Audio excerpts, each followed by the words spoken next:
All right, so we talk to our patients about toothpaste every single day, right? But let's be honest, how often do we really stop and think about what's actually inside that tube? It's so easy to just dismiss it as, well, paste. Today, we're going to completely reframe that idea and look at toothpaste for what it truly is, a complex clinical tool, engineered right from the molecule up. Exactly. It's not just paste, it's a pharmacological vehicle. And that's a perfect way to think about it. Every single component inside is designed to work together in synergy. The success of the active ingredient really depends entirely on how sophisticated that delivery vehicle is. So let's break down how that vehicle is actually built. So here's our game plan. We're going to start with the clinical why. Then we'll dive into the hero ingredients and let's call it their support group. After that, we'll get into the nitty-gritty of the biochemical how. And finally, we'll tie it all together with some real-world patient scenarios you see every day. Okay, let's jump in. Section 1, the clinical deep dive. This is all about the why. Why this knowledge is so important. Why it takes you from just recommending a brand name to actually prescribing a specific evidence-based formulation for your patient. So here's the bottom line. A toothpaste's effectiveness isn't just about one magic ingredient. Nope, it's about the synergy of the entire formula. The abrasive can't go and deactivate the fluoride. The humectant can't mess with the desensitizing agent. When you get this chemistry, you can slice right through all that marketing fluff and start making recommendations based on actual science, tailored specifically to what your patient in the chair really needs. Let's move on to Section 2, and you'll see how this all builds. Now we're talking about the therapeutic agents. These are the hero ingredients. They're the ones doing the heavy lifting, actively fighting against caries, gingivitis, and sensitivity.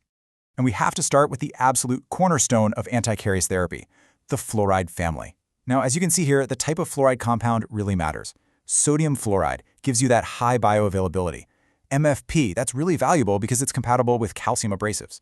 But stannous fluoride, that's a clinical powerhouse. It breaks down to give you not just the fluoride ion for remineralization, but also the stannous ion, which has proven antibacterial and anti-sensitivity properties.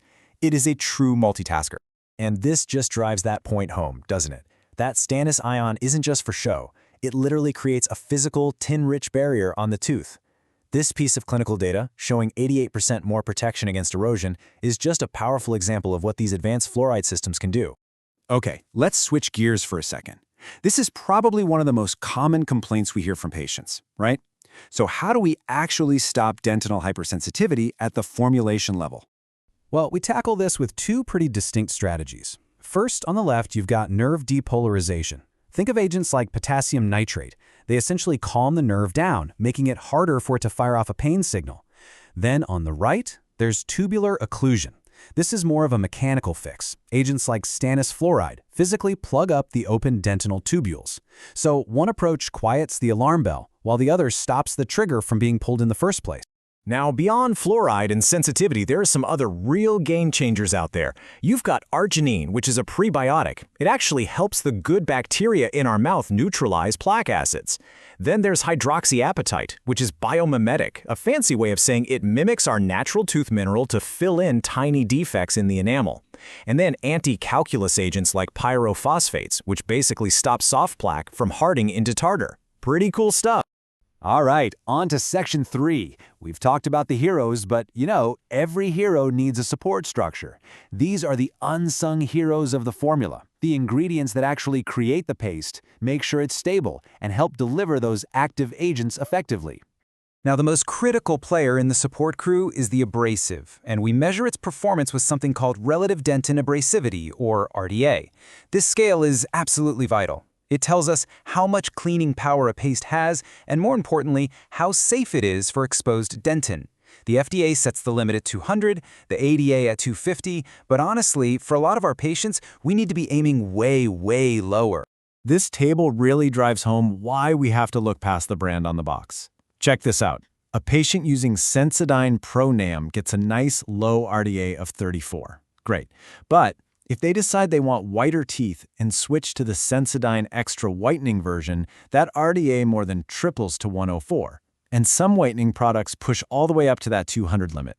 This is such a critical conversation to have, especially with patients who have recession or sensitivity. And here's an important exception to know about. Not all whitening toothpastes need to be super abrasive.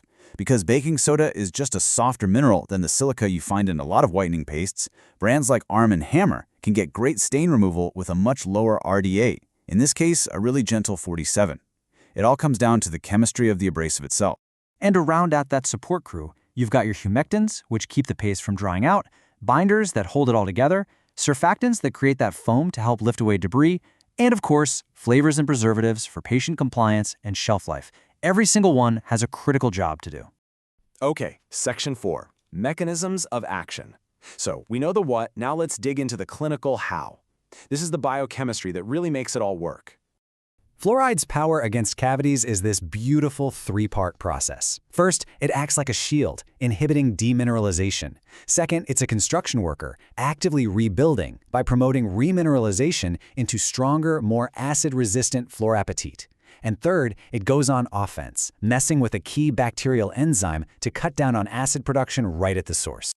The way arginine works is just fascinating. It's a prebiotic strategy. So certain good bacteria use what's called their arginine deaminase system, or ADS, to eat the arginine. The byproduct of that process is ammonia. That ammonia then neutralizes the acids made by the bad, cavity-causing bacteria, which raises the oral pH and creates an environment where the healthy bacteria can win. It's basically ecological warfare on a microbial level. So when it comes to sensitivity, it really all comes back to the hydrodynamic theory of pain. And all the treatments we use are designed to interrupt this process. We either block the tubule to stop that fluid from moving, or we depolarize the nerve, so it just can't send the pain signal. Simple as that. And that brings us to our final section, from formula to patient. This is where the rubber meets the road. We take all this science and apply it right there at the chair to make a real difference for our patients. Okay, scenario 1. This is a classic, and it's a critical one. A patient walks in with high caries risk. What's our play? What are we looking for in their toothpaste formulation? Our prescription here is pretty clear. First, we prioritize a high-efficacy fluoride, something like stannous for that dual anti-caries and antibacterial punch. Second, we should consider arginine to help buffer that plaque pH. And finally, we have to counsel them on the concentration. 1,450 parts per million is really the standard of care for high-risk adults. This combo attacks the problem from multiple angles. All right, scenario 2. Another one we see every day. The patient complaining about sensitivity. What's our evidence-based recommendation going to be here? Our toolkit here has two absolutely critical parts. First, we need the right active ingredient, either a potassium salt to calm the nerve or an occluding agent like stannous fluoride to plug the tubules. But, and this is just as important, we must check the RDA. For a patient with sensitivity, anything over 70 is probably going to cause more abrasion and make the problem worse. And this is where we have to educate our patients. The sensitive toothpaste they're using might be great, but if they grab the whitening version of that same brand, the RDA can shoot up, completely undermining the whole point. It's just a perfect reminder that the science inside the tube will always matter more than the marketing on the outside.